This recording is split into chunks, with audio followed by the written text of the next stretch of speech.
Hello guys, কেমন আছেন? আশা করি ভালো। তো যারা মেইল করে এখন অ্যাপয়েন্টমেন্ট পাইছেন, তাদের পরবর্তী যে কাজটা হচ্ছে সেটা হচ্ছে বিএফএস গ্লোবালে আপনার ডকুমেন্টস গুলো রেডি করে জমা দেওয়া। তো অনেকেই টেনশন থাকেন কি কি কাগজপত্র জমা দিবেন। আপনার কাছে আছে শুধু লোনস্থা। তো কি কি কাগজ লোনস্থার সাথে অ্যাড করে দিতে হবে সব আজকে এই ভিডিওতে আমি বলবো। আপনারা নোট করে রাখবেন। এগুলো নোট করে রাখলে আপনাদের পরবর্তীতে যে সময় আপনাদের অ্যাপয়েন্টমেন্ট ডেট আছে সেখানে কিন্তু আপনারা সময় মতো গিয়ে এই কাগজপত্রগুলো জমা দিয়ে আসতে পারবেন। তো চলুন কি কি কাগজপত্র লাগে।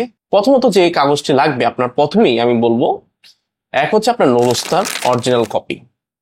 অরিজিনাল কপি বলতে যে প্রিন্ট কপিটাই যেটা, ওইটার কপি লাগবে।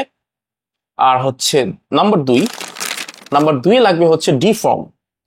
ডি ফর্মটা আপনি যারা অভিজ্ঞ আছে তাদের কাছে গিয়ে আপনি পূরণ করে নিতে পারেন, বা আপনি নিজে নিজেও পূরণ করতে পারেন যদি আপনার একটু রিসার্চ করা লাগবে। সবচেয়ে বেটার হয় ইউটিউবে কোনো ভিডিও দেখে ইটালি ডি ফর্ম কিভাবে পূরণ করতে হয় সেটাও দেখতে পারবেন। নাম্বার থ্রি, আপনার 4 কপি ছবি লাগবে। এই 4 কপি ছবির সাইজ হচ্ছে 4x3.5 সেন্টিমিটার। এই 4 কপি ছবি আপনার লাগবে।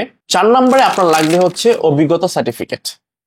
অভিজ্ঞতা সার্টিফিকেট বলতে আপনি নলস্থায় যে এগ্রিকালচার হোক আর স্পন্সর হোক, যেই ক্ষেত্রে আপনি গেছেন সেই ক্ষেত্রে আপনার একটি অভিজ্ঞতা সার্টিফিকেট লাগবে। তো যদি আপনার নলস্থায় এগ্রিকালচার হয়ে থাকে তো বিভিন্ন উপজেলা বা ইউনিয়ন পরিষদে অনেক সার্টিফিকেট থাকে, বা আপনার ওইখানে কৃষি যে কেন্দ্রগুলো আছে সেখান থেকে আপনি এই সার্টিফিকেট গুলা জোগাড় করতে পারেন।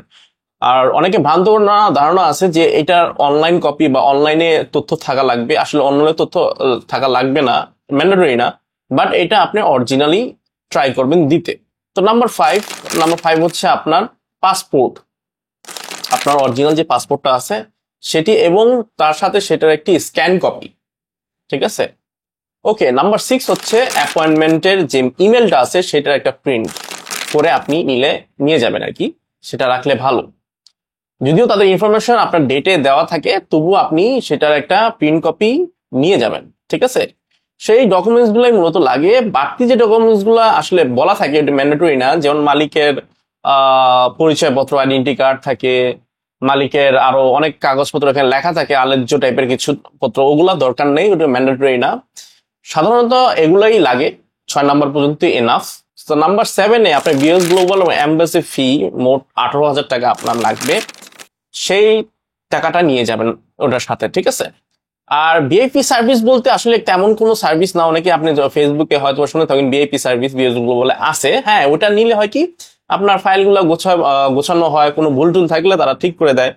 বাট ওটা তেমন কোনো একটা বড় ব্যাপার না, ঠিক আছে? ওটার সাথে তাড়াতাড়ি ভিসা হয়ে যাবে, এটার কোনো রিলেশন নাই, ঠিক আছে? তার ট্রাই করবেন রেগুলার সার্ভিসই দেওয়ার জন্য। 18,000 টাকা হচ্ছে রেগুলার, আর 22,000 টাকার মতো লাগে হয়তো বিএফসি গ্লোবালের যে বিআইপি সার্ভিস আছে সেটা। তো আজকে এই পর্যন্তই। তো ভালো লাগলে অবশ্যই সাবস্ক্রাইব করে রাখবেন। কমেন্ট তো অবশ্যই খোলা থাকবে, কমেন্ট করে রাখবেন যদি কোনো কিছু জানা থাকে। বাই।